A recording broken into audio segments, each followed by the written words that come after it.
Do'stlar, operatsiya borasida so'raladigan garantiyalar qanchalik to'g'ri? Shu o'rinda aytmoqchimanki, operatsiyani muvaffaqiyati nafaqat jarrohning malakasi yoki ishlatadigan yuqori texnologiyalarga bog'liq, balkim kasallikni og'irlik darajasi va yondosh kasalliklar va shunga o'xshab ko'plab faktorlarga bog'liq bo'ladi. Operatsiyadan keyin bemori yoki yaqinlarini norozi bo'lishi ko'p jihatdan operatsiyadan oldingi ortiqcha kutilmalar bilan bog'liq bo'ladi.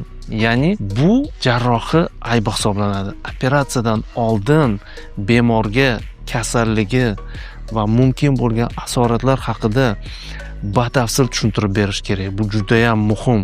Umuman kasallik yoki operatsiyani xavflilik darajasi, operatsiyadan keyin mumkin bo'lgan asoratlar qanchalik darajada bo'lishi ehtimolligi yuqoriligini albatta buni bemor yoki bemor qarindoshlari bilish kerak.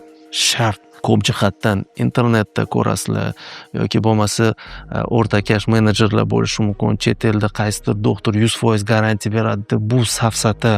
O'zini hurmat qilgan jarroh, tajribasi bor bo'lgan jarroh hech qachon 100% garantiya bermaydi. Bu fakt.